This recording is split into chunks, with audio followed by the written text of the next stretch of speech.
Bismillah, Assalamualaikum warahmatullahi wabarakatuh. Innal hamdalillah nahmaduhu wa nasta'inuhu wa nastaghfiruh wa na'udzu billahi min shururi anfusina wa min sayyiati a'malina may yahdihillahu fala mudilla lahu wa may yudlil fala hadiya lahu. Nasyhadu an la ilaha illallah wa nashhadu anna Muhammadan abduhu wa rasuluh la nabiyya wa rasula ba'da. Faqad qala ta'ala fil Qur'anil Karim, ya ayyuhalladzina amanu taqullaha haqqa tuqatih wa la tamutunna illa wa antum muslimun. Wa qala nabiyyuna Muhammad sallallahu alaihi wasallam fil hadits asy-syarif, may yuridillahu bihi khairan yufaqihu fid din.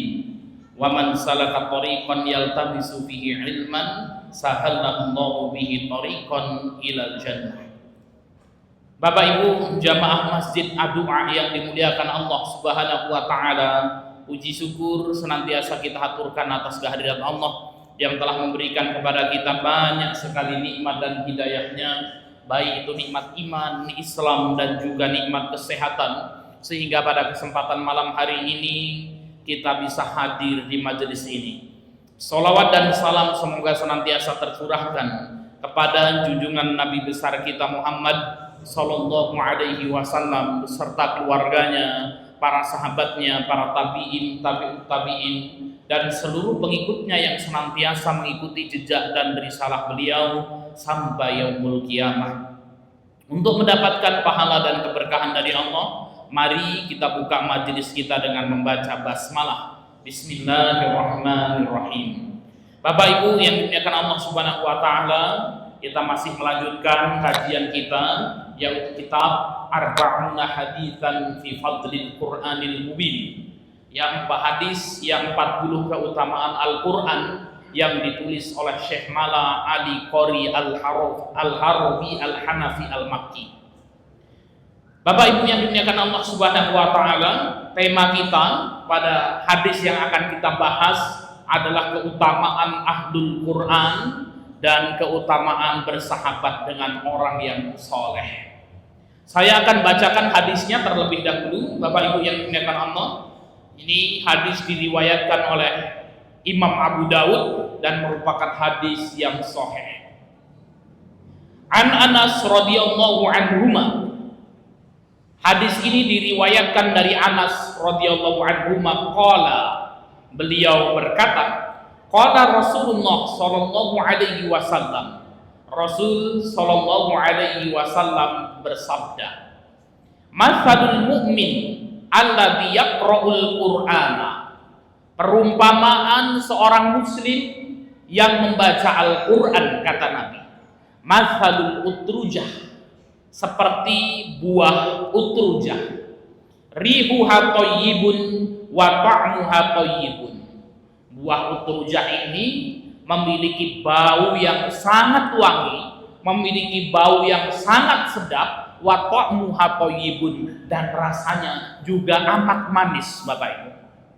Wa matsalul mu'min alladzi la yaqra'ul qur'ana kama salit tamrati, dan perumpamaan seorang mukmin yang beriman kepada Allah namun tidak membaca Al-Qur'an, kama salitam roti, orang tersebut seperti perumpamaan buah kurma. Ta'muha thayyibun wala rihalaha, buah kurma, Bapak Ibu yang dimuliakan Allah Subhanahu wa taala, tidak memiliki bau yang sedap. Kalau dicium tidak ada wangi-wanginya, akan tetapi rasanya manis. Wa matsalul fajir alladzi yaqra'ul qur'ana kama sali raihana, dan perumpamaan orang fajir, orang yang banyak melakukan kemaksiatan. Dalam riwayat lain disebutkan wa matsalul munafik, perumpamaan orang munafik, alladzi yaqra'ul qur'ana, namun dia senang baca Quran. Wa matsalul fajir alladzi yaqra'ul qur'ana kama sali raihanah, seperti perumpamaan buah raihanah. Rihuha thayyibun, buah raihanah ini Bapak Ibu baunya sedap, baunya wangi, wa ta'muha murrun, akan tetapi rasanya pahit. Wa matsalul fajir alladzi la yaqra'ul qur'ana, dan perumpamaan orang fajir yang senang maksiat, dalam riwayat lain orang munafik yang tidak membaca Al-Quran, kama sali hamdolah, seperti buah hamdolah, ta'muha murrun wala rihalaha. Buah hamdolah itu tidak memiliki bau yang sedap, kemudian rasanya pun pahit. Wa matsalu jalisi sholih kama sali sahibil miski, dan perumpamaan bersahabat dengan orang yang soleh, kata Nabi, seperti perumpamaan berteman dengan penjual minyak wangi. Ilam yusibka minhu syai'un asobaka min rihihi, apabila engkau tidak diberikan minyak wangi oleh kawanmu yang jualan minyak wangi itu, minimal engkau mendapatkan bau sedap darinya. Wa matsalu jalisi su, dan perumpamaan berkawan dengan orang yang buruk, kama dzali sahibil kir, seperti perumpamaan berteman dengan pandai besi. Illam yusibka min sawadihi asobaka min dukhanihi, kalau yang engkau tidak terbakar bajunya itu, tidak terkena api dirimu, minimal engkau akan mendapatkan bau yang tidak sedap dari bakaran besi yang ada tersebut. Hadis yang diriwayatkan oleh Imam Abu Daud. Baik Bapak Ibu yang dimuliakan Allah Subhanahu wa taala, dari hadis ini kita akan mengambil banyak sekali faedah yang bisa kita jadikan pelajaran dalam hidup kita. Hadis ini Bapak Ibu yang dimuliakan Allah Subhanahu wa taala menjelaskan kepada kita bahwasanya Al-Qur'an akan senantiasa membawa dampak baik bagi pembacanya. Walaupun pembacanya pelaku maksiat, Bapak Ibu yang dimuliakan Allah. Walaupun yang baca itu orang munafik, Bapak Ibu yang dimuliakan Allah, tetap dia akan mendapatkan dampak baik dari Al-Qur'anul Karim ini.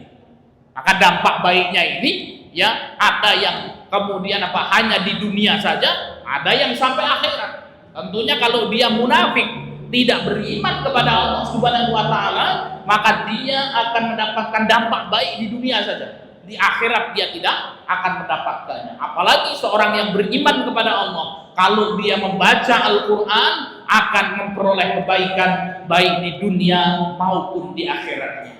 Jadi kalau kita ingin mendapatkan kebaikan dalam hidup, Bapak Ibu yang dimuliakan Allah, dekatkan diri kita dengan Al-Quranul Karim. Maka baginda Nabi SAW bersabda, khairukum man ta'allama al-Qur'ana wa 'allamahu, sebaik-baik kalian adalah orang yang belajar Quran dan mengajarkan Al-Qur'anul Karim. Jadi manusia terbaik adalah mereka yang dekat dengan Al-Qur'an.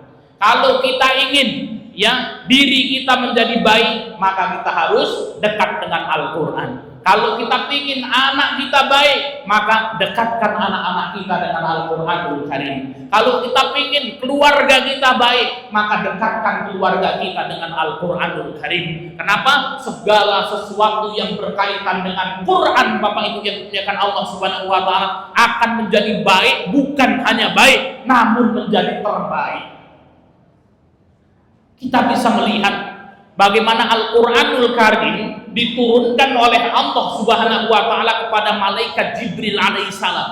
Tsummal ladzina yalunahum, kemudian masa setelahnya yaitu masa tabi'in. Kenapa? Para tabi'in ini langsung belajar Quran dengan orang yang diturunkan kepadanya Al-Qur'anul Karim. Maka Ibnu Mas'ud mengatakan, tidaklah satu ayat yang turun kecuali aku mengetahui di mana turunnya, kapan turunnya, dan apa sebabnya ayat itu turun. Tsummal ladzina yalunahum, kata Nabi, kemudian generasi setelahnya lagi yaitu tabi'ut tabi'in.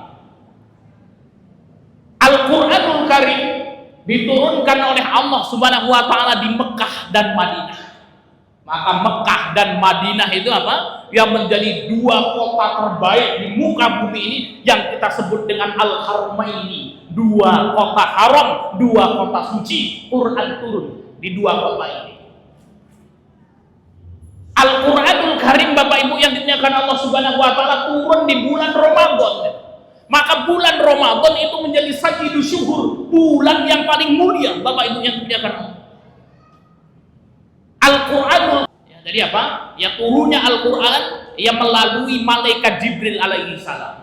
Karena malaikat Jibril alaihi salam ini membawa wahyu Quran untuk disampaikan kepada Nabi Muhammad sallallahu alaihi wasallam, maka malaikat Jibril itu disebut dengan sayyidul malaikah. Malaikat yang paling mulia, malaikat yang paling agung. Kenapa Bapak Ibu yang dimuliakan Allah? Karena membawa wahyu Al-Quran. Al-Quranul Karim diturunkan kepada baginda Muhammad sallallahu alaihi wasallam. Maka Nabi Muhammad sallallahu alaihi wasallam menjadi sayyidul anbiya'i wal mursalin, menjadi nabi dan rasul yang paling baik di antara nabi dan rasul yang ada. Kenapa? Turun kepada baginda Nabi Muhammad SAW Al-Quranul Karim.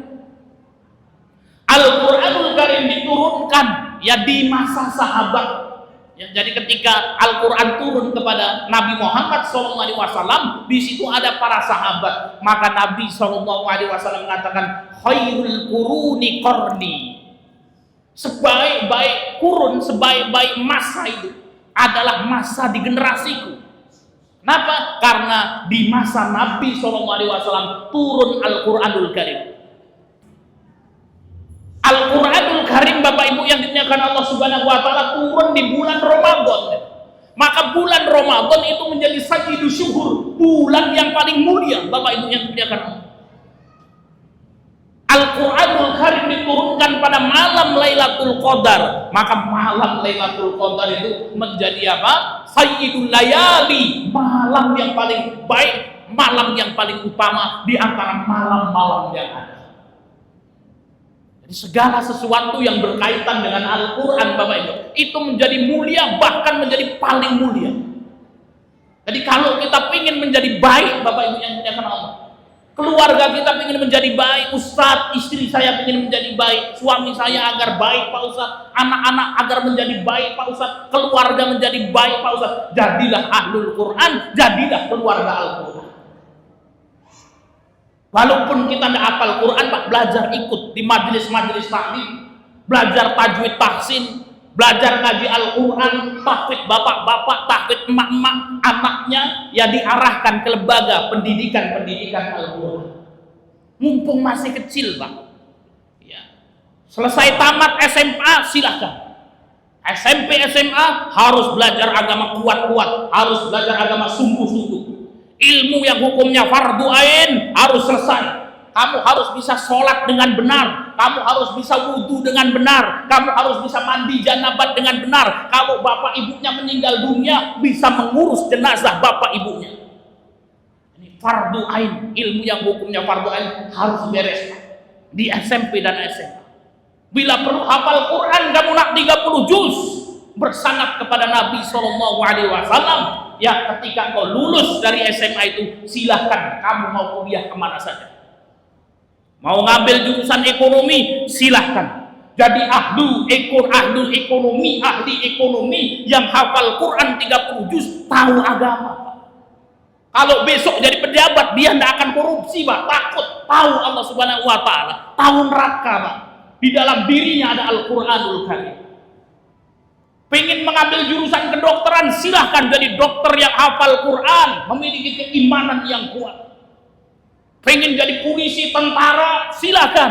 Ya, kemudian apa? Di dalam dirinya sudah ada Al-Quranul Karim, kemudian dia memahami ilmu agama yang baik. Bapak Ibu yang dimuliakan Allah Subhanahu wa Ta'ala, jangan langkah seperti ini. Mudah-mudahan keluarga kita akan menjadi baik, masyarakat kita akan menjadi baik. Ya, bahkan negeri kita akan menjadi baik. Bagaimana caranya? Kembalikan semuanya kepada Al-Quranul Karim. Maka Nabi SAW bersabda, khairukum man ta'allamal Qur'ana wa 'allama. Maka Nabi SAW bersabda, khairukum man ta'allamal Qur'ana wa 'allamahu. Sebaik-baik kalian adalah orang yang belajar Quran, kemudian mengajarkan Al-Quranul Karim, mengamalkan isi Al-Quranul Karim. Baik Bapak Ibu yang dimuliakan Allah Subhanahu wa Ta'ala. Jadi ini faedah yang pertama, segala sesuatu yang berkaitan dengan Quran akan menjadi baik. Yang kedua, Bapak Ibu yang dimuliakan Allah, hadis ini menjelaskan kepada kita tentang permisalan dan tingkatan-tingkatan orang dalam membaca Al-Quran. Maka disebutkan oleh Nabi SAW ada 4 tingkatan seseorang dalam membaca Al-Quran. Yang pertama adalah tingkatan yang paling tinggi, Bapak Ibu yang dimuliakan Allah Subhanahu wa taala. Siapa tingkatan yang paling tinggi? Yaitu seorang mukmin yang membaca Al-Qur'anul Karim. Maka disebutkan oleh Nabi SAW, "Matsalul mu'min alladzi yaqra'ul Qur'ana." Perumpamaan seorang mukmin, seorang muslim yang membaca Al-Qur'an, ya, matsalul utrujah, seperti buah utrujah. Apa itu buah utrujah, Bapak Ibu yang dimuliakan Allah? Buah utrujah, orang Arab itu sering menyebutnya dengan turnuj. Utrujah, turnuj, utruj, ya. Ya, buah utrujah ini, Bapak Ibu yang dimuliakan Allah, seperti buah jeruk. Besar, warnanya kuning, ya. Nah, ini memiliki bau yang sangat sedap dan kalau dimakan sangat manis. Itu buah utrujah.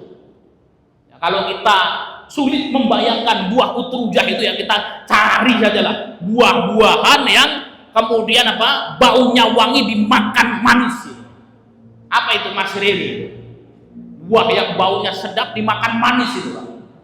Buah duren. Bagi yang senang makan duren, Pak, ya. Kalau nggak senang makan duren, bau duren muntah-muntah dia, ya, nggak sedap. Buah apa lagi, Pak? Buah nangka, ya, yang sudah matang gitu. Wah, itu wanginya luar biasa. Nah, ini perumpamaan seorang mukmin yang membaca Al-Quran seperti buah utrujah, seperti buah duren, seperti buah nangka ini kalau tempat kita. Ya, jadi apa? Keimanan itu dilambangkan dengan rasa manis. Sedangkan Al-Quran yang dibaca itu seperti bau harum. Ya, itu Al-Quran dibaca dan diajarkan kepada orang lain. Kenapa? Orang kalau membaca Quran, yang ada sampingnya dengar bacaan Al-Qur'annya, yang dengar saja itu akan mendapatkan pahala dari Allah Subhanahu wa taala. Jadi kalau kita ingin menjadi seorang mukmin yang baik, Ustaz, kita ingin menjadi mukmin yang terbaik, Pak Ustaz, maka kemudian apa? Ya, harus dekat-dekat kita dengan Al-Qur'anul Karim, harus banyak-banyak kita belajar dan membaca Al-Qur'anul Karim. Kemudian tingkatan yang kedua, Bapak Ibu yang dimuliakan Allah Subhanahu wa taala, yaitu tingkatan seorang mukmin yang tidak membaca Al-Qur'an. Maka disebutkan oleh Nabi SAW, wa matsalul mu'min alladzi la yaqra'ul Qur'an, dan perumpamaan seorang mukmin yang tidak membaca Al-Qur'an, jarang-jarang Pak baca Quran. Ya. Dia beriman kepada Allah, sholat 5 waktu, puasa, kalau punya duit banyak dia berangkat haji, dia berangkat umroh. Ya, tapi yang buka Qur'annya Pak Ustadz itu paling kalau bulan Ramadan sekali, kan gitu ya. Dibuka itu alhamdulillah Pak Ustadz khatam juz 30 Pak Ustadz, kurang 5 lembar gitu ya. Khatam juz 30 kurang 5 lembar, kan gitu ya. Tapi puasa, sholat dia Pak. Ya. Maka apa? Perumpamaan seorang mukmin yang tidak membaca Al-Qur'an seperti perumpamaan tamr. Tamr itu adalah buah kurma, Bapak Ibu yang dimuliakan Allah. Buah kurma itu la rihalaha, tidak memiliki bau yang sedap gitu ya. Wa ta'muha thayyibun, akan tetapi kalau dimakan manis rasanya, Bapak. Ini seorang mukmin yang kemudian apa? Dia tidak membaca Al-Qur'an, Al-Qur'anul Karim, seperti perumpamaan buah kurma. Masih punya keimanan di dalam hatinya, Bapak Ibu. Nah, kemudian yang ketiga, Bapak Ibu yang dimuliakan Allah Subhanahu wa taala, ini kita berlindung kepada Allah Subhanahu wa taala dari yang ketiga ini. Wa matsalul fajir, dan perumpamaan orang fajir. Ya, orang yang banyak maksiat, gitu ya. Dalam riwayat yang lain wa matsalul munafik, perumpamaan seorang munafik. Alladzi yaqra'ul Qur'ana, namun Pak ini orang senang baca Quran. Gitu. Maksiatnya banyak, tapi senang baca Quran. Itu seperti perumpamaan buah roihanah. Ya. Jadi apa? Buah roihanah, Bapak Ibu yang dimuliakan Allah Subhanahu wa taala, ya, apa rihuha thayyibun, baunya sedap. Wa ta'mu amurun, namun kalau dimakan pahit. Itu buah roihanah. Nah, juga belum tahu buah roihanah seperti apa. Kita cari-cari saja Pak buah-buahan di sini kan gitu ya. Buah raihana itu ada buah Pak, baunya seger, sedap. Kalau dimakan pahit gitu. Apa Mas Riri? Buah apa itu kalau tempat kita? Hah? Pernah nemu buah seperti ini Pak? Kemundung, mengkudu, pace. Ya, kalau kita nyari Pak itu jeruk purut yang pentil, tahu Pak? Ya, tahu jeruk purut Pak ya, yang jeruk yang kecil itu, ya, hijau ya, itu yang masih kemudian pentil, itu masih muda ya. Itu kalau kita ambil pisau kemudian kita belah, kita cium, itu baunya seperti apa Pak? Luar biasa. Itu biasanya diperes kemudian dimasukkan ke soto kan gitu ya, supaya kemudian baunya sedap. Ya, tapi coba Bapak Ibu yang punya Allah Subhanahu wa taala, jeruk purut yang pentil itu kemudian dibelah, dimakan, dikunyah itu. Ya pasti akan nyengir-nyengir itu Pak, bukan? Kenapa? Karena pahit itu. Nah, ini perumpamaan orang fajir, perumpamaan orang munafik, namun senang Pak dia membaca Al-Qur'an, maka kemudian Pak perumpamaannya seperti apa? Buah raihana, seperti buah jeruk purut yang pentil ini. Pak Ustaz, apa ada orang yang banyak maksiat kemudian ahlul Quran? Ada. Bahkan Nabi SAW itu yang menjelaskan suatu golongan yang bacaan Qurannya lebih fasih ya daripada bacaan-bacaan kalian itu. Jadi kalau baca Quran fasih, hafal Quran Pak 30 juz itu ya. Namun kata Nabi SAW, namun bacaannya itu cuma apa? Hanya sampai kerongkongan saja, ya. Dan disebutkan dalam hadis, ya, innahum kilabun nar, itu sesungguhnya mereka adalah anjing-anjing neraka. Ngeri sekali Pak. Ya. Siapa? Mereka adalah orang-orang khawarij. Ya.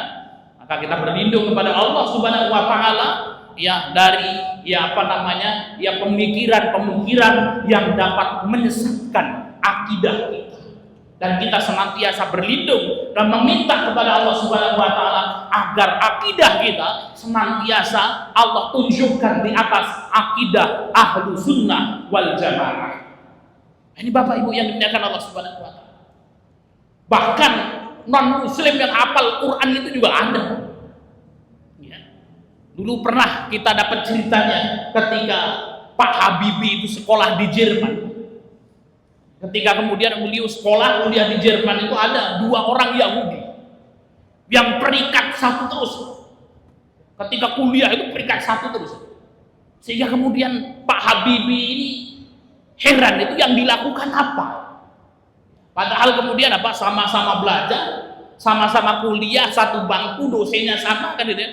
Ya, belajarnya sungguh-sungguh, kenapa kok ini kemudian perikat satu terus? Akhirnya kemudian bertanyalah Pak Habibie ini ya kepada 2 kawan Yahudi itu, apa resep sehingga ya orang-orang Yahudi ini kan Pak otaknya encer-encer gitu Pak. Ya, kenapa kok sampai pinter seperti ini? Tadinya sebenarnya kawannya enggan untuk memberitahu. Ya, cuman kemudian Pak akhirnya diberitahu. Ya, apakah engkau ingin tahu rahasia kami menjadi orang pinter ini? Apa itu? Sesungguhnya kami itu bangun pukul 3 malam. Jadi jam 3 mereka sudah bangun. Terus ditanya sama Pak Habibie, ngapain jam 3 malam bangun? Kami mandi. Setelah mandi ngapain? Kami baca Quran. Kaget itu Pak. Baca Quran? Quran itu kan ayat suci kami. Ya Quran. Kami hafal Quran. Baca ayat-ayat itu hafal. Luar biasa. Dan itu kemudian apa? Sehingga mereka menjadi cerdas. Ini kadang-kadang kita ini orang muslim sendiri itu kadang-kadang bujel-bujel ya Pak. Kenapa? Ya, bangunnya keringat terus Pak itu kan gitu ya. Ya diambil itu, ya kebiasaan baik. Ya, bahkan kemudian Pak di sepertiga malam terakhir itu jam 3 itu adalah apa? Waktu terbaik untuk belajar. Bahkan Nabi SAW apa? Diperintahkan oleh Allah Subhanahu wa taala untuk bangun di sepertiga malam terakhir ini. Ya untuk apa? Untuk memurojaah Quran, untuk membaca Quran. Inna sanulqi 'alaika qaulan tsaqila kata Allah. Sesungguhnya Pak, aku akan menurunkan kepadamu perkataan yang berat. Maka bangun engkau di sepertiga malam terakhir itu, ya kemudian apa? Berdiri, ya melaksanakan sholat. Di situ Allah yang berikan ilmu kepada Nabi Muhammad SAW. Ya, maka ini waktu terbaik. Ya, maka kemudian apa? Kalau kita ingin ya pandai kan gitu ya, kita belajar di sepertiga malam. Ya, Rasulullah SAW kalau ya setelah sholat isya tidur. Ya tidur, habis itu kemudian beliau ya bangun ya di sepertiga malam kemudian melaksanakan sholat. Kalau Imam Syafi'i rahimahullah ya beliau ya ba'da isya beliau tidur. Kemudian setelah itu bangun ya di pertengahan malam beliau bangun kemudian beliau belajar. Ya, kemudian beliau belajar sampai sepertiga malam ya kemudian dia sholat tidur sebentar ya kemudian bangun sholat subuh. Nah ini Imam Syafi'i rahimahullah. Sehingga kemudian walaupun dia lembur, ya, maka lemburnya kemudian sudah ya pertengahan malam sana jam 1, jam 2 bangun kan gitu ya. Kemudian belajar, sholat tahajud, berdoa kepada Allah Subhanahu wa taala gitu ya. Kemudian menjelang subuh sebentar tidur ya 10 menit, 15 menit ya kemudian bangun lagi sholat subuh seakan-akan sudah segar kembali seperti orang yang tidur semalam suntuk. Kita juga sama Pak Ustadz, ya. Jam 1 malam bangun, kemudian kita sholat, kemudian kita tidur, habis itu bangun waktu duha, gitu ya. Tahu-tahu sholat duha ini ketinggalan ya sholat subuhnya. Nah ini Bapak Ibu yang dimuliakan Allah Subhanahu Wa Taala. Ya jadi Ini tingkatan ya ketiga, ya seorang munafik, orang yang fajir, namun dia membaca Al-Quranul Karim, maka kama kali roihana, seperti buah roihana ini baunya harum namun kemudian rasanya pahit. Kemudian tingkatan yang terakhir Bapak Ibu yang dimuliakan Allah Subhanahu wa taala, wa matsalul fajir. Dalam riwayat yang lain wa matsalul munafik, dan perumpamaan orang fajir, perumpamaan orang munafik, alladzi la yaqra'ul qur'ana, yang tidak membaca Al-Qur'an, kana kali hamdolah, seperti buah hamdolah. Buah hamdolah Bapak Ibu yang dimuliakan Allah Subhanahu wa taala, hamdolah itu buahnya bulat seperti semangka namun kecil. Ya sebesar bola bekel itu. Nah itu adalah hamdolah. Ya kalau tempat kita tuh pari Pak, hamdolah itu. Ya hamdolah itu pari. Buah pari Bapak Ibu yang dimuliakan Allah tidak memiliki bau, kalau dimakan pahit itu buah pari. Hamdolah. Dulu kita pernah nemu buah hamdolah ini di kota Maghrib Yaman Utara. Itu banyak di kebunnya, itu buah hamdolah. Dulu pernah kita ceritakan, ya kita jalan-jalan di kebun sama kawan dari Balikpapan. Kawan saya ini paling seneng masak. Sampai kemudian dari Indonesia itu kalau ada orang mau pergi ke Yaman, ya titip. Ya nanti saya titip, bawakan ya benih kangkung, ya pokoknya benih-benih sayur-sayuran ditanam di sana. Ya setiap hari bisa masak itu kangkung, bayam dan lain sebagainya. Ya hidup pula di sana, ya. Maka kemudian kita jalan-jalan nemu itu buah hamdolah. Karena lama tidak makan pari itu, Pak. Ya kalau di Indonesia itu ya senangnya lalap pari kan gitu ya. Direbuslah atau ini pari ini aneh ya. Akhirnya kemudian diambilin bawa ke markas ya. Markas itu pondok. Setelah itu di dapur dirajang-rajang. Datang orang Yaman, "Mahada, apa ini?" gitu. "Ada pari," kan gitu ya. La, hada hamdolah, ini hamdolah, ini mau diapain ini? Mau saya masak dan saya makan. La ilaha illallah, kan gitu ya. Luar biasa orang Indonesia. Hamdolah saja dimakan semuanya, kan gitu ya. Nah, itu buah hamdolah. Jadi orang munafik, orang fajir yang kemudian dia tidak membaca Al-Qur'an seperti buah hamdolah ini. Kemudian Bapak Ibu yang dimuliakan Allah Subhanahu wa taala, wa matsalu jalisi shalih, dan perumpamaan ya berteman dengan orang yang baik, ya. Maka ya faedah yang ketiga dari hadis ini, ya baginda Nabi SAW mengabarkan kepada kita faedah berkawan dengan orang yang baik. Berkawan dengan orang yang baik, kata Nabi SAW, seperti perumpamaan berkawan dengan sahibil miski, berkawan dengan penjual minyak wangi. Bapak Ibu yang dimuliakan Allah Subhanahu wa taala, ada di sini yang jualan minyak wangi Bapak Ibu? Ada? Ya ada yang berkawan dengan penjual minyak wangi. Kalau kita berkawan dengan penjual minyak wangi Bapak Ibu yang dimuliakan Allah, kemungkinannya 3. Kemungkinan yang pertama, kita akan mendapatkan hadiah minyak wangi dari kawan kita. Ini minyak wangi Pak Ustadz ini sudah lama nggak laku-laku, dah ambil saja Pak Ustadz, hadiah kan gitu ya. Alhamdulillah kan gitu ya. Ini yang pertama kita mendapatkan hadiah, dikasih cuma-cuma. Atau yang kedua, kita akan membeli minyak wangi dari kawan kita ini. Oh, ada minyak wangi terbaru nih, ya sudah saya beli. Atau minimal kemungkinan yang ketiga, kita tidak dikasih hadiah, kita tidak membeli. Ada orang mau beli minyak wangi, dibuka minyak wanginya, kita dapat sedikit-sedikit tuh bau harumnya, Pak. Nah, itu minimal yang ketiga. Artinya Pak, untung semua Pak yang kita dapatkan. Begitu pula ketika kita berkawan dengan orang yang baik, Bapak Ibu yang dimuliakan Allah, pasti kita akan mendapatkan kebaikan dari kita berkawan ya dengan orang yang rajin ngaji gitu ya. Nah, minimal kemudian apa, kita akan mendapatkan kebaikan itu. Mau kemana Pak Doni? Ngaji di masjid A2A kan gitu ya. Ya sudahlah, titip salam aja untuk Ustaz kan gitu ya. Nggak berangkat. Tapi dia punya grup Pak. Ya, YouTube kajiannya kemudian di share di grup itu. Maka kemudian apa, ini kajian apa sih, penasaran, buka kan gitu ya. Baik. Maka banyak sekali ya ketemu sama beberapa orang gitu ya. Ada yang kakek-kakek itu saya ketemu, umurnya sekitar hampir 80 tahunan. Ya, itu ketika datang, Pak Ustaz gitu ya. Oh ya Pak Haji, bagaimana kabarnya? Ya Pak Ustaz itu yang sering di YouTube itu. Mungkin Pak Haji salah lihat, mungkin yang lain kan. Tidak, itu alis matanya itu kelihatan Pak Ustaz kan gitu ya. Apa? Ketika itu dia mengatakan apa? Oh Pak Ustaz, ya Pak Ustaz dulu membahas keutamaan sholat tahajud kan gitu ya. Akhirnya kemudian hafal Pak dia. Ini keutamaan sholat, saya baru tahu juga Pak Ustaz. Ya keutamaan sholat tahajud. Oh ternyata boleh Pak Ustaz kalau kemudian apa? Tahajud itu kemudian apa? Sholat malamnya itu sebelum tidur kan gitu ya. Ternyata tahajud 2 rakaat sama 1 witir boleh Pak Ustaz. Wah ya Pak Ustaz, saya hafal itu. Ya keutamaan sholat duha Pak Ustaz. Kita tidak kenal. Oh iya Pak Ustaz, dulu saya Pak Ustaz kalau punya uban itu Pak Ustaz, ya sudah saya semir hitam itu.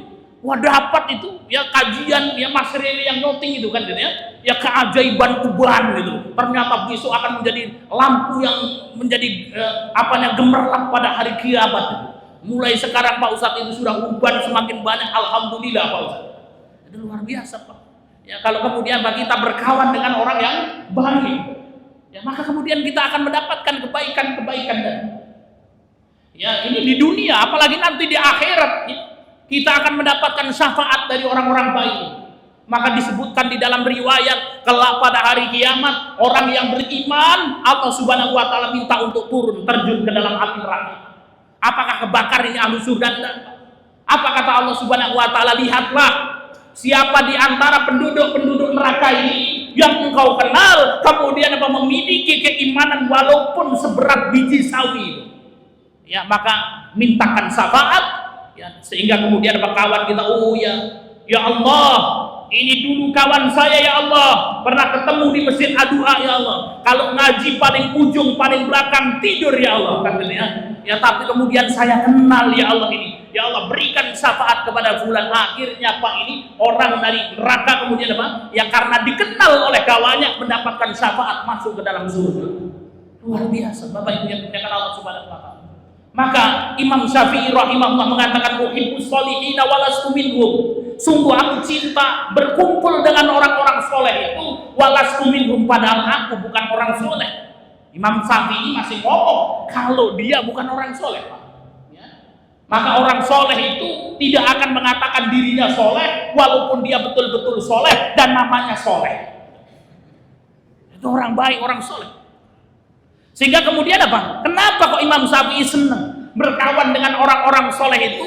Ya asa'an anala bihimu syafa'ah, karena aku berharap kepada Allah Subhanahu wa taala mudah-mudahan kelak ya ketika kita dikenal sama orang yang baik Pak, ya kita mendapatkan syafaat dari mereka. Nah kalau kawan kita buruk semua Pak, bagaimana itu? Ya semuanya kawannya di neraka itu. Siapa ini? Ya ada nggak ini penghuni surga yang kita kenal? Nggak ada, gitu ya. Nah, itu nggak ada yang ngasih syafaat. Ya. Maka datanglah ke majelis-majelis taklim, datanglah ke pengajian-pengajian agar kita dikenal orang-orang soleh, minimal itu Pak. Ya. Walaupun dikenal ngantuknya nggak apa-apa kan gitu ya. Yang penting ada orang soleh yang kenal kita itu. Ini unik sendiri orang ini kan, ini Masya Allah. Kalau datang ke pengajian ini fulan, Masya Allah, itu tidak pernah absen, duduk paling depan kan gitu, tapi habis itu tidur depannya Ustaz kan gitu ya. Nah itu menjadi orang terkenal itu Pak ya. Nah, besok itu punya backingan banyak-banyak itu. Kan kita, oh banyak ini orang yang kenal, ya kita mendapatkan syafaat dari mereka. Kemudian Bapak Ibu yang dimuliakan Allah Subhanahu wa taala, ya, dan perumpamaan kata Nabi sallallahu alaihi wasallam, ya berkawan dengan orang yang buruk seperti berkawan dengan pandai besi. Berkawan dengan sahibil kir, ya. Sahibil kir adalah pandai besi. Tukang las kata tempat kita. Ini bukan menjelek-jelekkan tukang las. Tukang las itu mulia, pandai besi itu mulia. Ya Abu Daud itu juga pandai besi kan, ini untuk perumpamaan saja. Kalau kita berteman dengan pandai besi, ya maka kemudian apa? Kalau kita tidak kena apinya itu, ya, tahu-tahu ya kita nongkrong sama kawan kita itu, ngelas nongkrong. Pulang-pulang sarung belakangnya sobek. Kenapa? Oh itu kena ya apa namanya api, percikan api. Kalau baju kita tidak kena api itu minimal kita mendapatkan bau yang tidak sedap darinya. Itu perumpamaan kita berteman dengan orang yang buruk, Bapak Ibu yang dimuliakan. Bukan berarti Islam kemudian tidak membolehkan kita berkenalan dengan orang yang buruk. Islam mengajarkan kita untuk mengenal semua orang. Dan kita harus berbuat baik kepada semua orang. Baik yang baik maupun yang buruk. Namun kalau kita jadikan teman akrab, nanti Pak kita pilih-pilih. Ya. Jangan kemudian kita sombong pula kan ya. Ini ada tetangga saya ini buruk Pak Ustaz. Sudah, saya nggak mau yang mengasih salam kan gitu ya. Ada tetangga kita ya suka mabuk-mabukan gitu ya. Pak Doni assalamualaikum. Diam aja Pak Doni. Wah ini hati-hati nanti bisa masuk neraka kan gitu ya. Nah itu tidak boleh Pak. Ya, maka kemudian kita harus berbuat baik kepada mereka. Kita doakan mereka agar mendapatkan hidayah dari Allah Subhanahu wa taala. Namun kalau menjadikan mereka teman akrab, ini nanti hati-hati. Ya, maka berkawan ya dengan orang yang buruk seperti berteman dengan pandai besi. Ya. Contoh ini, ada orang akrab sekali ya, berkawan dengan ya apa namanya bandar narkoba, suka nyabu-nyabu, ngumpul-ngumpul kan gitu ya. Minum-minuman keras dia ikut ngumpul di situ Pak. Ya, sama kawannya ini ya makan minum-minuman keras haram, hukumnya haram, enggak boleh ya. Nah, minum, makan sabu-sabu di situ, menggunakan sabu-sabu. Datang polisi mau digerebek, kira-kira ditangkap nggak itu Pak orang? Ikut diboyong sekali Pak. Kan gitu ya. Wah ini sudah ya, maunya ngikut di situ dibawa. Saya ingat dulu ada salah seorang santri. Ketika itu kita sudah menjadi ustadz muda, pengabdian gitu ya. Ketika itu ada seorang santri yang baik, santri ini baik. Dan dia tidak mau melanggar peraturan pondok pesantren kami. Dan di pesantren ketika itu ada aturan, santri ketika keluar dari pondok pesantren tidak boleh main ke warnet. Gitu. Ya, itu larangan dari pondok. Kenapa? Nanti ditakutkan ya Pak kalau masuk ke warnet buka sesuatu yang kemudian aneh-aneh. Dulu Android tidak seperti sekarang ini Pak. Ya, jadi kalau kita pingin mainan internet ya kita pergi ke warnet gitu ya. Ya paling masuk buat Facebook kan bayar tidak gitu. Tapi dilarang sama pondok pesantren nggak boleh ya masuk ke warnet nggak boleh. Nah, ini ada gerombolan santri-santri yang badung gitu Pak ya. Ya baik insya Allah. Sebadung-badungnya santri itu Pak kalau dengar adzan pasti dia masih datang ke masjid sholat gitu ya. Dari pondok pesantren itu santri yang badung itu yang masbuk Pak. Gitu ya. Tadi yang masbuk itu ada namanya bagian keamanan standby gitu ya. 30 menit sebelum sholat semua sudah di masjid. Yang badung-badung itu kemudian sudah komat baru datang gitu. Nah ini yang badung itu ya kalau sholatnya masuk gitu ya. Itu luar biasa sekali.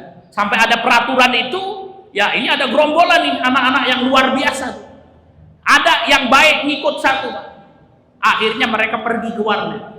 Ketika kawan-kawannya masuk warnet, ini anak kemudian apa? Ayo masuk undang.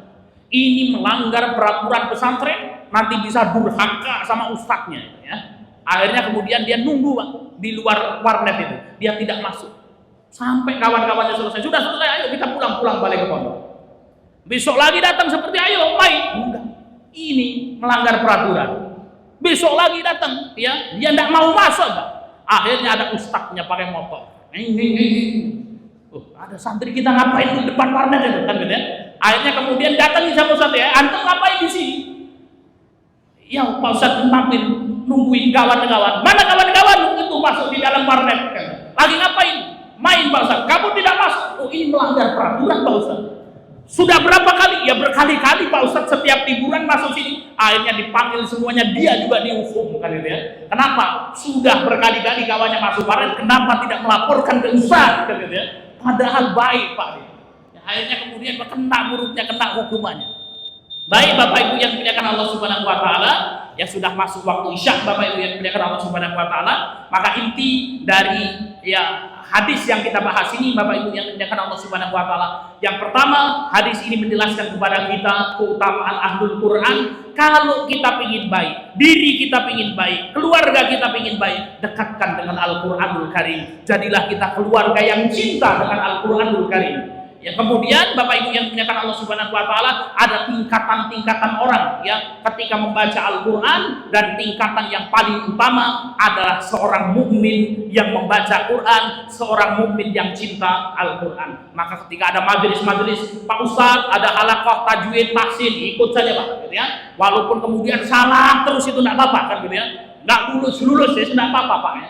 Yang penting ikut kan gitu ya. Maka kemudian ini adalah tingkatan mukmin yang paling baik, seorang mukmin yang kemudian dia membaca Al-Qur'anul Karim.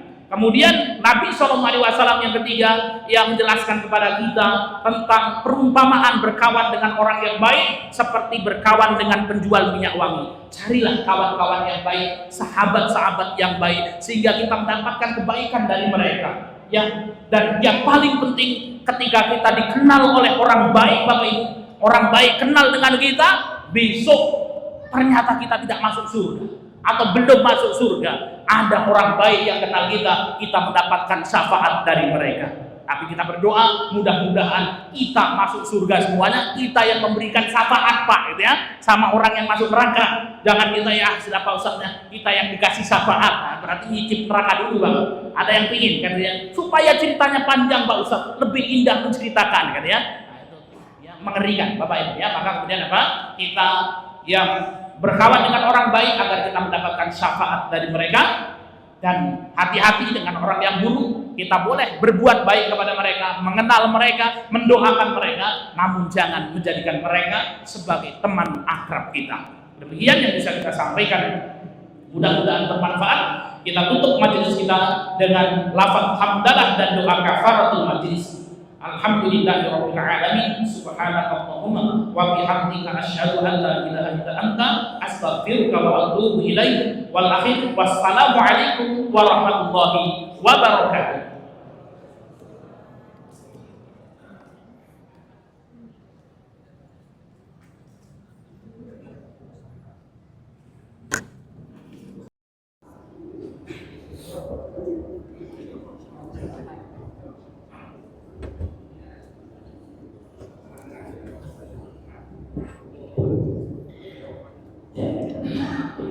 Bismillahirrahmanirrahim. Assalamualaikum warahmatullahi wabarakatuh.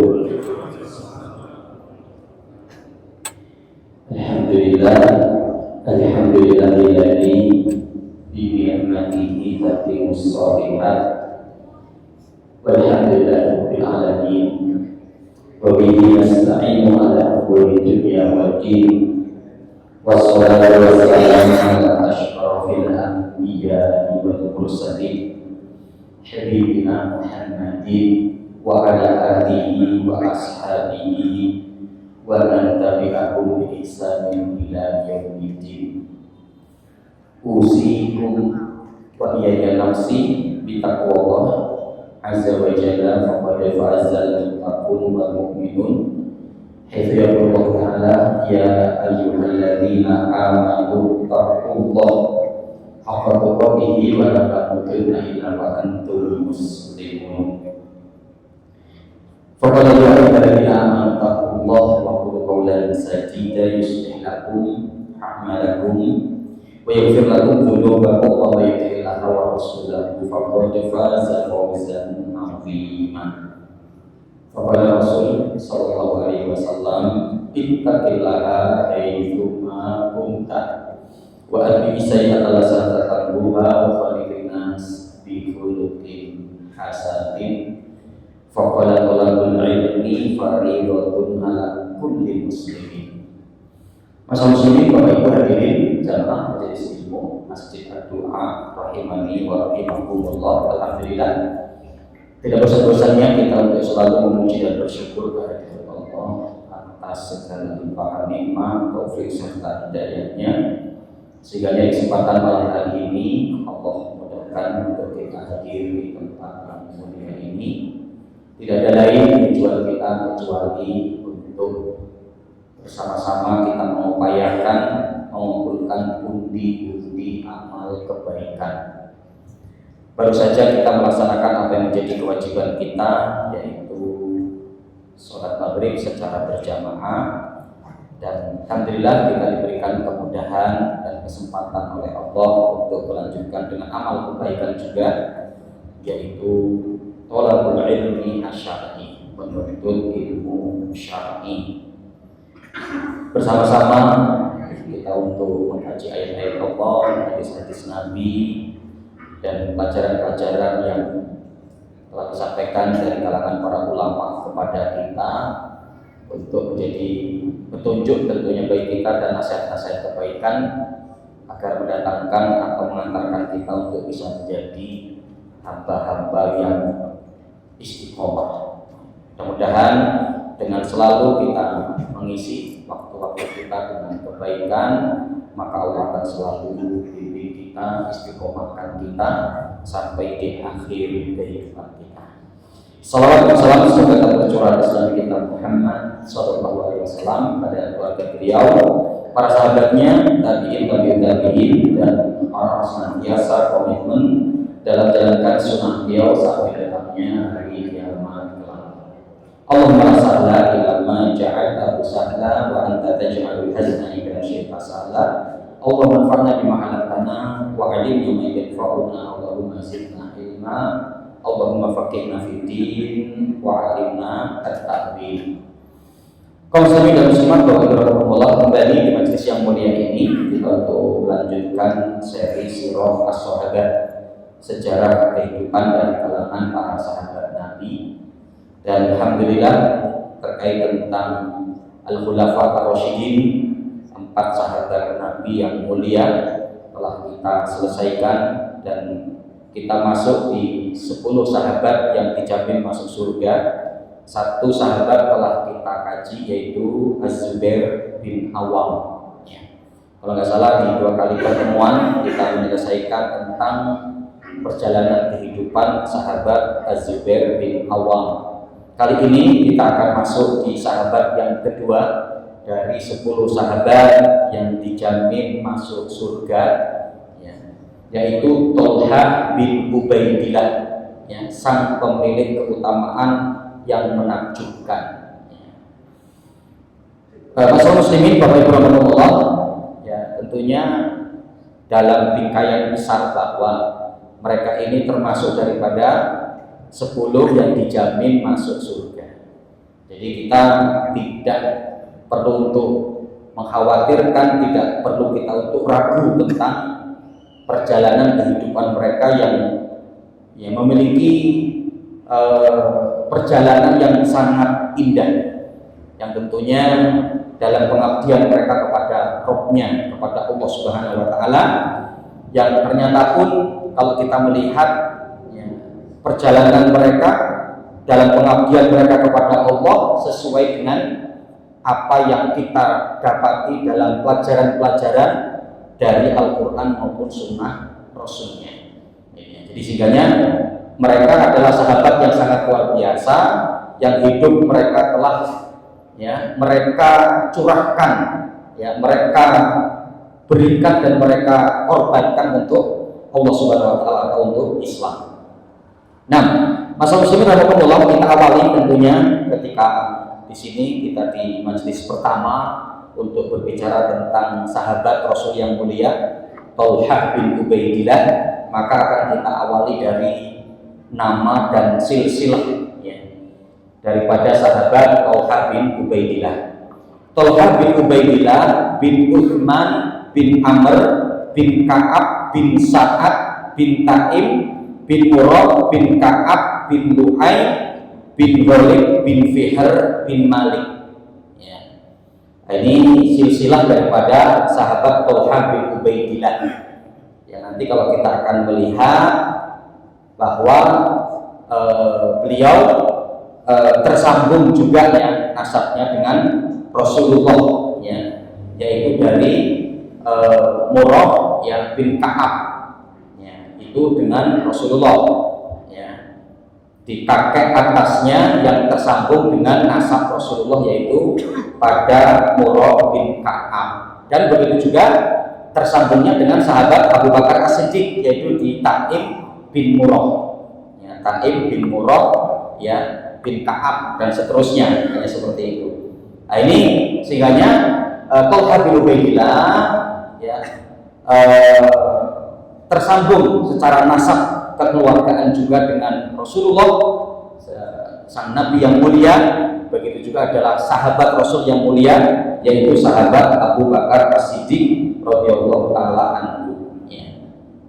Nah di mana Thalhah bin Ubaidillah ini pun di dalam keluarga sudah terkenal di keluarga yang baik ya. Bagaimana kita mendapati ayahnya Ubaidillah, kemudian ibunya Syahbah binti Abdullah ya, juga artinya dari keluarga baik-baik. Bahkan terkenalnya kakeknya yaitu Wahab bin Abdullah juga adalah orang yang kaya raya dan dermawan dan terkenal baik ya di masyarakat Arab pada waktu itu ya, ketika berada di Mekah ya.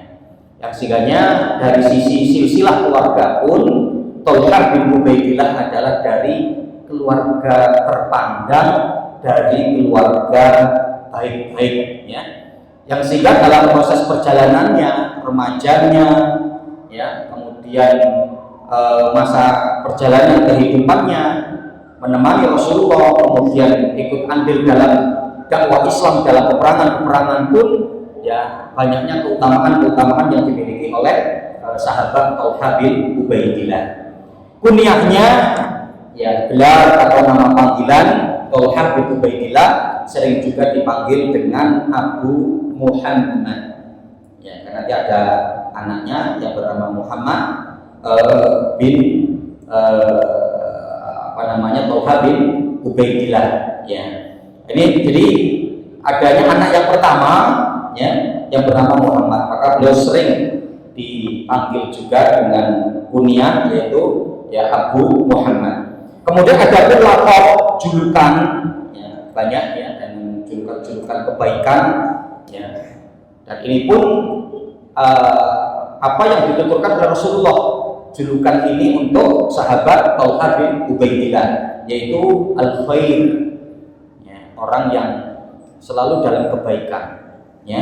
Juga adalah yang al-fayyad ya, al-fayyad ini dari kata faidon ya, faidon itu atau fayyadon itu artinya adalah banjir ya, artinya yang banjir kebaikan, atau juga ada yang para ulama mengatakan yang dimasukkan di sini adalah yaitu banjir kemurahan rezeki ya. Maka nanti diantaranya Thalhah bin Ubaidillah adalah termasuk orang yang kaya raya ya.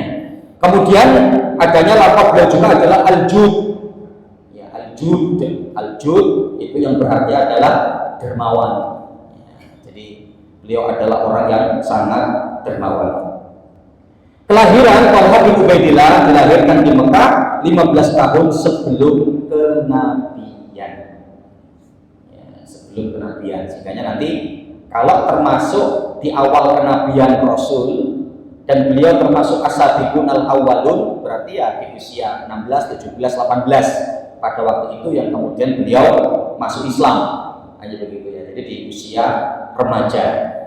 Adapun secara fisik Thalhah bin Ubaidillah berkulit putih kemerahan ya, berperawakan bagus ya, tinggi badan yang sedang, memiliki bentuk dada yang lebar, memiliki wajah yang tampan dan telapak kaki yang besar ya. Apabila menoleh maka seluruh tubuh akan mengikuti kemana beliau menoleh ya.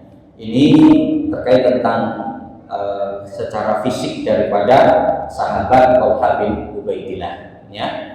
Dia juga termasuk daripada laki-laki yang tampan ya, seperti itu ya.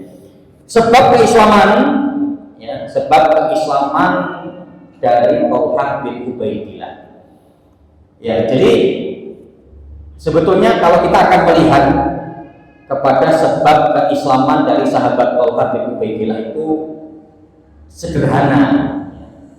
Selain karena petunjuk Allah menghendaki begitu ya, yang dimana terbukalah pintu hati daripada Thalhah bin Ubaidillah, yang dimana beliau kan lahir di Mekah ya, beliau orang Mekah.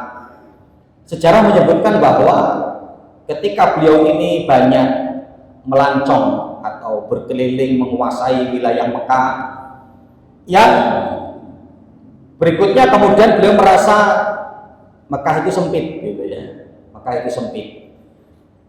Selain dari kecerdasan di atas rata-rata, kemudian pandai untuk melihat peluang ya, kemudian beliau juga memiliki prinsip dan strategi berdagang ya. Maka di mana beliau banyak melancong untuk melakukan perdagangan, dan itu di usia mudanya daripada sahabat Thalhah bin Ubaidillah. Sampailah beliau di pasar Busra, daerah Syam. Ya, ke Syam melakukan perdagangan.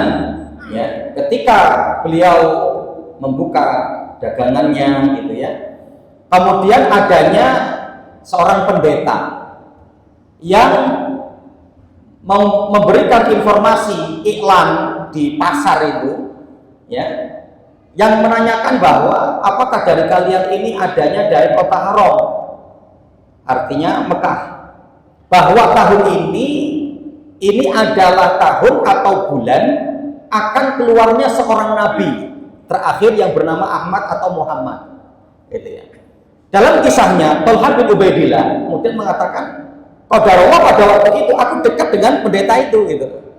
Jadi ketika sedang membuka dagangannya, gitu ya, menjual jualannya, dagangannya, ternyata pendeta yang woro-woro ini tidak jauh dari beliau.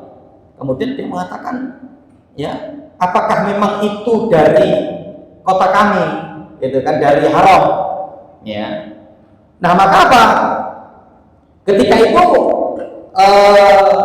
pendeta ini pun memberikan ciri-ciri, ya, memberikan ciri-ciri bahwa nanti ya nabi terakhir ini dia akan berhijrah ya ke daerah yang banyak batu hitamnya, ya, kemudian banyak pohon kurmanya, dan di situ akan munculnya jalan-jalan air ya, yang kemudian air akan melimpah, akan banyak terjadi di wilayah tersebut, gitu ya. Bahkan dengan ketika mendapatkan informasi ini, beliau tinggalkan itu perdagangannya, ya, beliau tinggalkan perdagangannya, yang kemudian segera pulang ke kota haram, ke Makkah, ya. Beliau ketemu keluarganya, ketemu keluarganya. Ini saya ketika safar untuk berdagang ke Syam, sebetulnya ada informasi apa terjadi di Mekah? Ya, beliau menanyakan kepada keluarganya, kepada istri dan anak-anaknya, seperti itu. Ya, kemudian mereka menceritakan bahwa memang sedang muncul di kota Mekah ini informasi seorang nabi terakhir yang bernama Muhammad atau Ahmad, gitu ya, Ibnu Abdillah bin Abdul Muthalib. Karena itulah sebagaimana yang disampaikan oleh pendeta ketika ada di pasar Syam pada waktu itu, gitu ya, di pasar Busra, ya. Nah, ikhwan fillah rahimakumullah, ya. Yang kemudian beliau tidak ingin sendiri, gitu ya, untuk mencari. Beliau pun tahu bahwa di kalangan orang-orang Quraisy adanya sosok orang yang memiliki hati yang lembut, gitu ya, yang kemudian memiliki pertemanan yang baik dan banyak, yaitu Abu Bakar As-Siddiq. Dan Abu Bakar As-Siddiq ini adalah orang yang mengenal tentang nasab orang-orang Quraisy, kan begitu ya. Nah, akhirnya gimana Pak? Beliau Thalhah bin Ubaidillah menemui daripada sahabat Abu Bakar As-Siddiq. Wahai Abu Bakar, apakah memang ada Itu ya. Seorang nabi yang mendeklarasikan dirinya sebagai nabi, ya, yang bernama Ahmad atau Muhammad, ya, bin Abdullah bin Abdul Muthalib, yang aku ini mendapatkan informasi dari pendeta yang ada di Syam, kan begitu. Nah, Abu Bakar mengatakan, oh iya ada, gitu kan. Dan termasuk Abu Bakar ketika itu terkejut gitu loh, ya. Yang ternyata memang benar dari kalangan orang-orang Yahudi pun, artinya apa? Mereka orang Nasrani, mereka sudah ngerti kalau akan adanya nabi yang terakhir yang bernama Muhammad atau yang bernama Ahmad, kan gitu ya. Nah, artinya sahabat ya Thalhah bin Ubaidillah ini tidak ingin sembarang gitu loh. Maka menemui orang yang ngerti tentang nasab. Apakah memang nasabnya sama seperti yang dijelaskan oleh sang pendeta, gitu ya. Maka Abu Bakar kemudian mengatakan, ayolah kita bersama-sama menemui Rasulullah, menemui Muhammad SAW. Hanya kemudian dia ikut, ya, Abu Bakar dan bersama dengan Thalhah bin Ubaidillah menemui Nabi SAW. Disitulah terjadi perbincangan, ya, yang akhirnya kemudian Thalhah bin Ubaidillah pun akhirnya mengucapkan syahadat di hadapan Rasulullah dan memeluk Islam.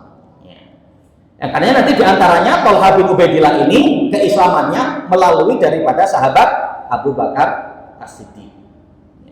Maka nanti kan diantaranya adanya 6 sahabat Nabi yang dijamin masuk surga, wasilah masuk Islamnya melalui sahabat Abu Bakar As-Siddiq, dan diantaranya adalah Thalhah bin Ubaidillah radhiyallahu taala.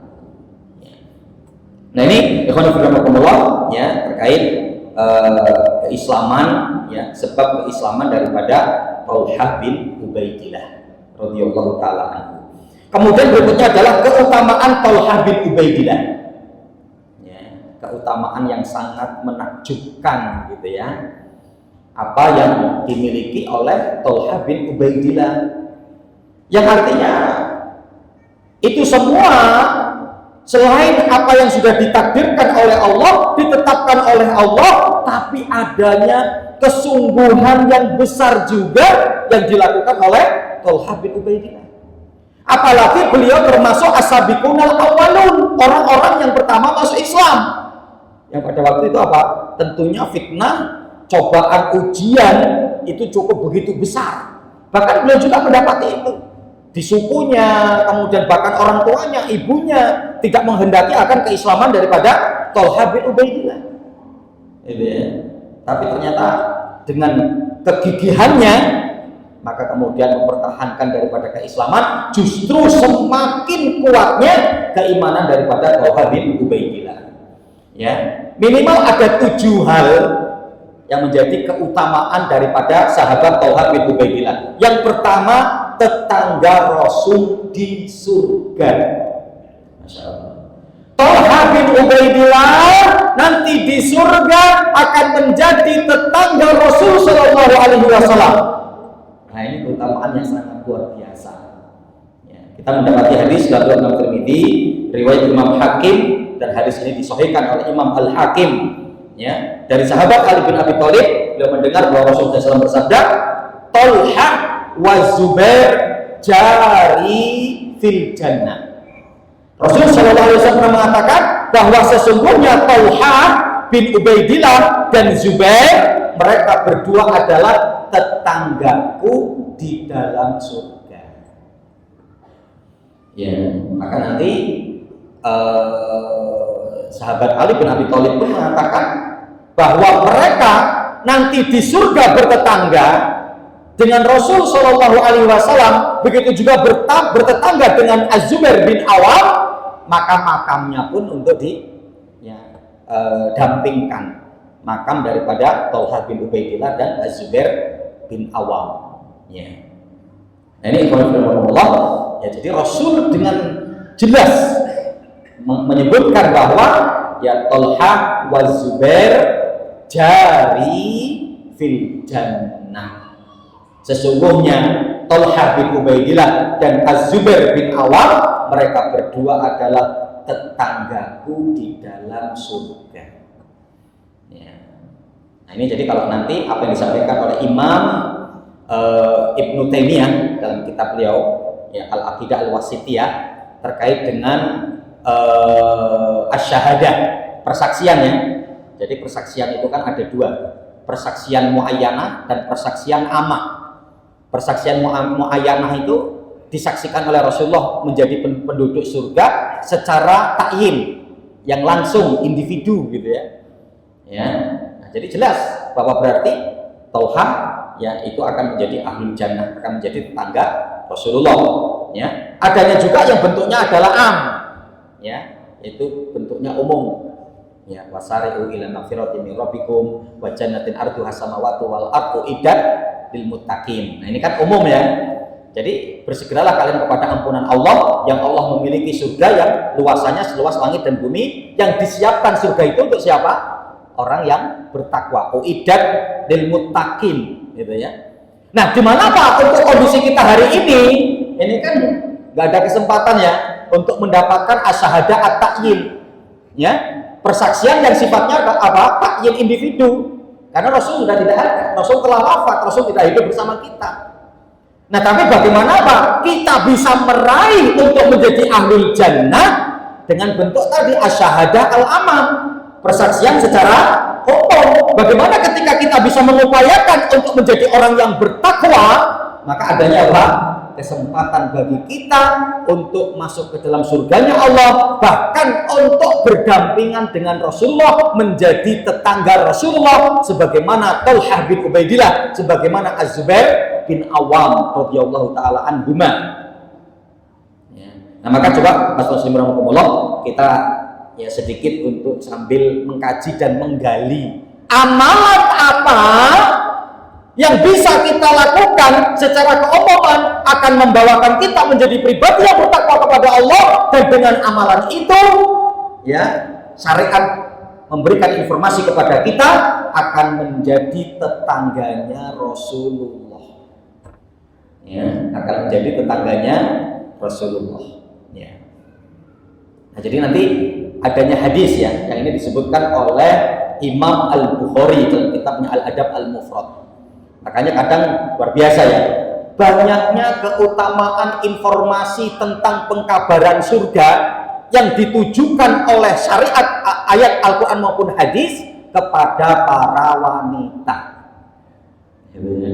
Para wanita itu surganya gampang, para wanita itu surganya mudah, tapi dengan itu pun jalan untuk ke nerakanya juga mudah. Yang sehingga Rasul mengatakan apa?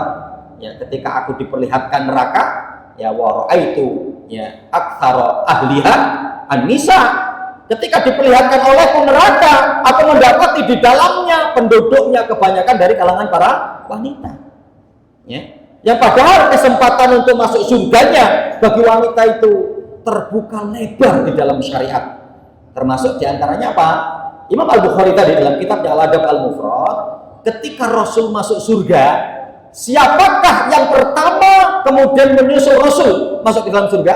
Seorang ibu-ibu, seorang wanita, gitu ya. Yang diantaranya ketika itu Rasul kemudian menanyakan, siapa kamu? Gitu kan? Dia mengatakan, aku adalah ya seorang wanita yang mengurus daripada anak-anak yatim. Gitu ya. Karena apa? Identik anak yatim, yang ketika anak yatim kan pengertiannya itu kan apa? Ya, apa namanya, yang belum apa namanya ikhtilam ya, yang belum balik. Nah, itu kadang kan kalau mau ada bagi-bagi apa gitu, orang-orang suka-suka dia, saya juga anak yatim gitu kan, bahkan yatim piatu gitu ya. Tapi anaknya sudah sekian, nah, itu bukan yatim piatu, itu bukan yatim ya, karena tidak disebut yatim itu ketika dia sudah yahtalim, sudah ikhtilam, sudah bermimpi, sudah balik ya. Nah, di bawah usia sebelum balik, yang bisa sabar mengasuh dan mengayomi siapa? Wanita.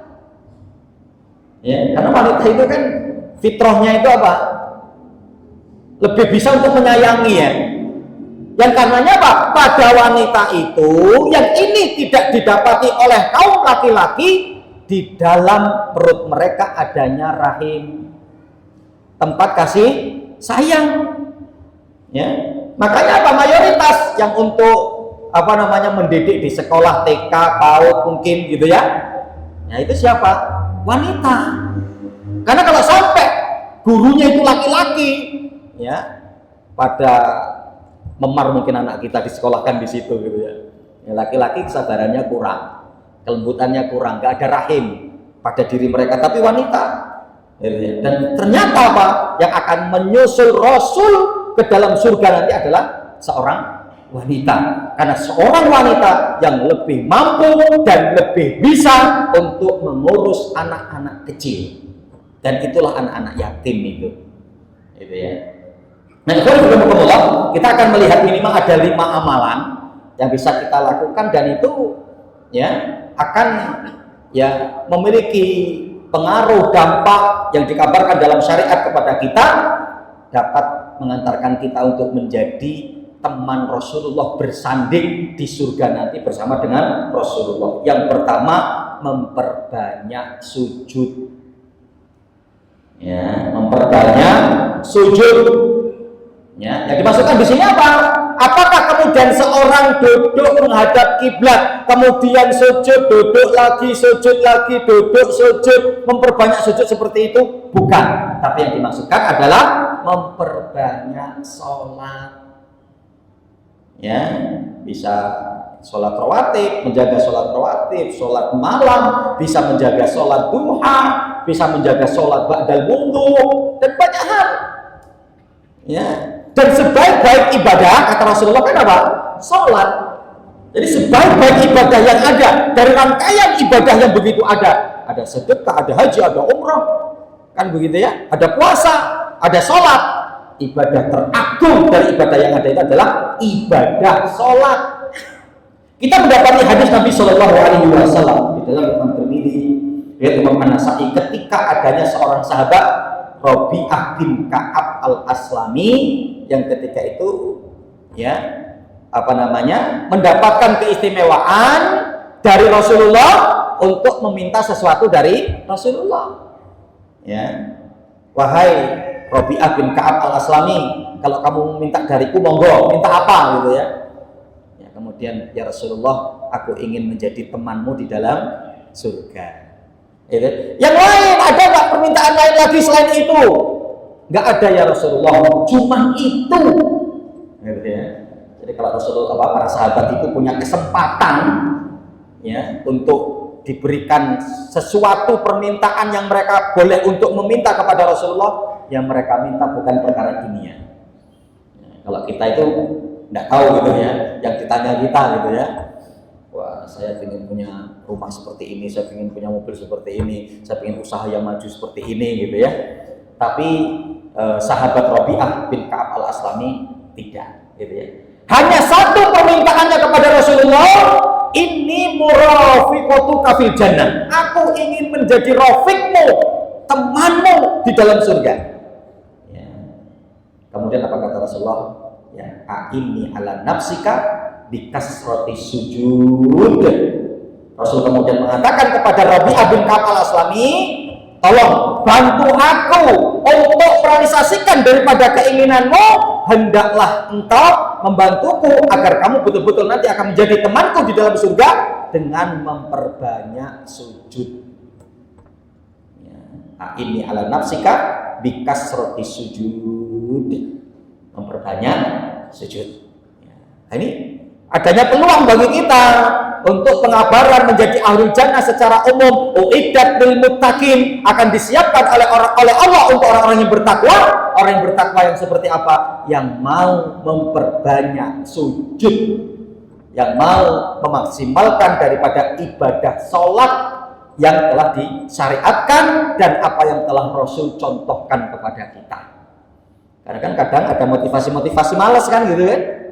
Ya, habis wudu ada keutamaan sholat 2 rakaat ba'dal wudu, kita tidak mengerjakan itu. Malam hari kita mungkin bangun, kita masih begadang untuk sholat malam, begitu beratnya, untuk witir begitu beratnya. Ketika siang hari masih adanya peluang kita untuk melaksanakan sholat sebelum duhur, sholat duha, seolah-olah berat kita untuk berbersih diri, untuk wudu, begitu ya. Padahal di situ keutamaannya adalah dapat mengantarkan kita untuk menjadi teman Rasulullah di dalam surga. Ini yang pertama. Kemudian yang kedua, taat kepada Allah dan Rasulnya. Artinya apa? Mencintai sunnah Rasulullah. Darinya mana? Dalam surat An-Nisa di ayat 69. Wa may yuti'illaha wa rasulah ulaika ma'alladzina an'amallahu 'alaihim minan nabiyyina wasiddiqina wa syuhada ya wa hasuna ulaika rafiqa. Ya, insyaallah itu. Barang siapa yang mau taat kepada Allah dan Rasulnya, mereka itulah yang akan mendapatkan nikmat dari Allah. Ulaika alladzina an'amallahu 'alaihim minan nabiyyin, ya, dari kalangan para nabi, ya, wasiddiqin, orang-orang jujur, wasyuhada, orang yang meninggal di jalan Allah, wassolihin, dan orang-orang soleh, wa hasuna ulaika rafiqa, dan mereka akan menjadi sebaik-baik teman kita nanti di dalam surga. Siapa mereka? Minan nabiyyin, wasyuhada, ya, wasodikin, wasolihin. Di antaranya apa? Minan nabiyyin, dari kalangan para nabi. Ya, artinya apa? Jika kita nanti di surga, posisi surga kita ingin dekat dengan para nabi, di antaranya adalah dekat dengan Rasulullah SAW, maka apa? Jadilah kita sebagai hamba Allah yang selalu taat kepada Allah dan Rasulnya, ya, yang mencintai daripada sunnah Rasulullah, ya. Nah, ini yang kedua. Adapun kemudian yang ketiga, mencintai Rasulullah. Ya, jadi ingin hidupnya itu seperti hidupnya Rasulullah, kepribadiannya seperti kepribadian Rasulullah, ya, perbuatannya seperti perbuatannya Rasulullah, tampilannya, berhiasnya seperti berhiasnya Rasulullah. Ya, yang kadang dalam riwayat Imam Muslim, ya, ketika Rasul pernah ditanya oleh salah seorang sahabat, ya Rasulullah, mata sa'ah, ya Rasulullah, kapan akan terjadinya hari kiamat? Maka Rasul mengatakan, ma'adab talaha, apa yang kamu siapkan untuk menyambut kiamat? Dia mengatakan, aku tidak menyiapkan dengan amalan-amalan khusus, amalan-amalan hebat, sholat, puasa, zakat, haji, tidak itu. Hanya saja aku mencintaimu karena Allah. Maka apa kata Rasulullah? Anta ma'aman ahbabta. Kamu nanti di surga akan dikumpulkan bersama dengan orang yang kamu cintai. Gitu ya. Nah, kalau yang dicintai artis Korea, ya terus piye? Gitu kan? Belum tentu dia muslim. Gitu kan? Lah kalau yang dicintai kemudian para pemain bola, Masya Allah, semuanya itu labelnya bola, daripada pemain bola itu yang dicintai. Ya, jadi kalau beli kaos di sana nomor 10 ya nomor 10, namanya siapa ya dikasih nama yang sama, stiker dipasang di rumahnya ya namanya daripada itu, cara cukurnya ya pinginnya juga mirip gitu. Gitu kan, Masya Allah. Ya, kata Rasulullah, anta ma'aman ahbabta, kamu akan bersama dengan orang yang kamu cintai. Kalau kita mencintai Rasulullah, berarti nanti di dalam surga kita akan bersama dengan Rasulullah. Itu. Jadi, Masya Allah, terus kita perhatikan itu. Sehingga ada buku saku kecil, ya. Saya ketika ke toko buku pun kemarin masih mendapati dengan cetakan yang berbeda, karena mungkin sudah sekian kali cetak, berjudul 1001 amalan sunnah sehari semalam. Masya Allah, 1001 amalan sunnah sehari semalam. Ya, coba itu bisa dibeli, dibaca, diamalkan, 1001 loh, gitu ya. Ya, jadi bagaimana cara makan sesuai Rasulullah, minum sesuai sunnah Rasulullah, tidur sesuai sunnah Rasulullah, bergaul sesuai sunnah Rasulullah, bertamu sesuai sunnah Rasulullah. Oh, semua, karena syariat ini lengkap, gitu ya. Saya pernah mengkaji satu buku di satu majelis itu sampai berapa tahunnya, yang berjudul Yaumun fi Baiti Rasulillah, 1 hari di rumah Rasulullah. Wah, itu luar biasa ya buku itu, ya. Nah, jadi Masuk Rasulullah mencintai Rasulullah. Kemudian berikutnya menanggung kehidupan anak yatim. Jelas ya? Dalam tentang Muslim Rasul mengatakan begitu kan? Ana wa kafirul yatim fil jannah hakada wa asara bisababati wal wusta wa faraja bainahuma. Aku, kata Rasulullah, dan penanggung anak yatim di surga seperti ini, yang menunjukkan jari telunjuknya dan jari tengahnya, dan beliau gerak-gerakkan seperti ini. Artinya apa? Enggak jauh nanti aku dan para penanggung anak yatim, gitu ya. tapi yang menanggung dengan benar. Ya, jangan modus, gitu ya. Ya modusnya dikumpulin ternyata masya Allah menjadi predator, bahaya. Hati-hati itu, gitu kan? Ya. Ini maka ikhwanullah, kadang saya pun agak riskan juga kok ke panti-panti yang kadang itu saya lihat ada pelang gitu ya depan rumah, yang saya lihat kok campur gitu ya, laki perempuan gitu ya. Nah ini ya bahwa kita mendapatkan amanah besar ini ya kelola konsep sesuai dengan syariat Islam, sesuai dengan ketetapan syariat, sesuai sunnah harusnya. Jadi pisah. Yang putri khusus putri, yang putra nanti khusus putra, yang putra pun untuk diperhatikan betul, yang putri khusus putri pun musyrifnya itu harus diperhatikan betul di dalamnya, ya. Jangan sampai justru malah terjadi kemaksiatan besar-besaran, ya, terjadi kemaksiatan besar-besaran. Dan ini perkara yang bukan kecil, kaum muslimin rahimani wa rahimakumullah, ini perkara besar, ya. Bahkan kita mengambil faedah yang disebutkan dari kalangan para ulama, keburukannya, dosanya, kekejiannya itu melebihi daripada zina laki perempuan. Karena apa? Ini belum pernah dilakukan oleh seseorang di alam semesta ini kecuali kaum Lut, yang kemudian akan dilanjutkan oleh generasi kita, dan kalau mau diungkap itu ternyata banyak. Gitu loh. Karena biasanya apa? Yang sudah terjangkiti dia nanti akan menularkan kepada orang lain. Terus mata rantai ini harus kemudian di-cut, bahkan juga menimpa para asatid, karena dulu mungkin pengaruh di pesantrennya, gitu kan. Ini harus di-cut ini. Ya, jadi nanti perlu ada kajian khusus. Ini bukan perkara kecil, tapi ini perkara besar.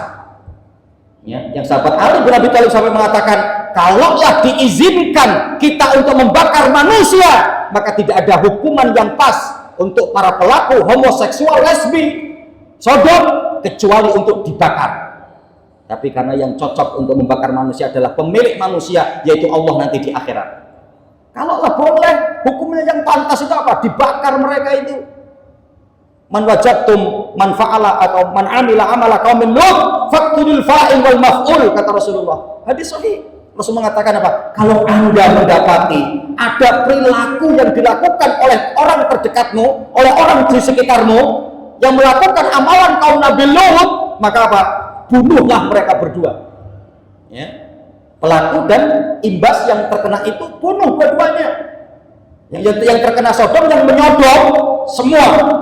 Yaitu untuk faqtulu fa'il wal maf'ul.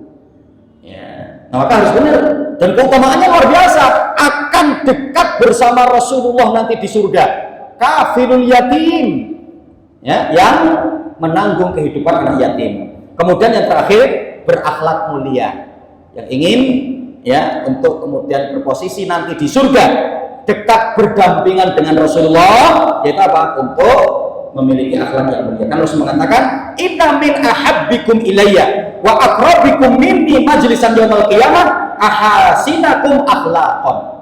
Sesungguhnya kata Rasulullah, orang yang paling aku cintai dan orang yang nanti ya tempat singgahnya di surga itu dekat denganku pada hari kiamat, apa kata Rasulullah? Ahasinakum akhlaqan. Di antara kalian yang paling baik akhlaknya. Di antara kalian yang paling baik akhlaknya, itulah nanti yang akan berposisi di surganya berdampingan denganku, kata Rasulullah. Jadi adanya kesempatan beberapa amal tadi ini untuk kita menjadi ahli jannah, dan bukan hanya sekedar ahli jannah, tapi menjadi istimewa ya tempat surga kita di samping Rasul SAW, yaitu dengan amal-amal ini, sebagaimana hal ini keutamaan yang dimiliki oleh sahabat Thalhah bin Ubaidillah, yang Rasul mengatakan ya bahwa Thalhah wa Zubair jari fil jannah, bahwasanya Thalhah bin Ubaidillah dan Az-Zubair bin Awam tetanggaku di dalam surga, kata Rasulullah.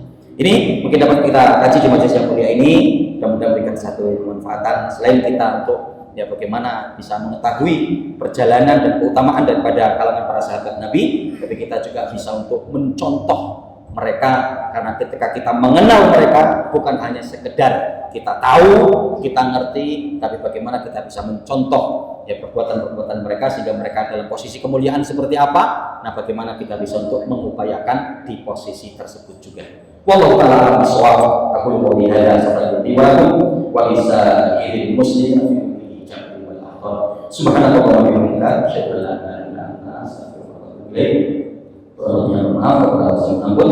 Wabillahi taufiq wal hidayah. Wassalamu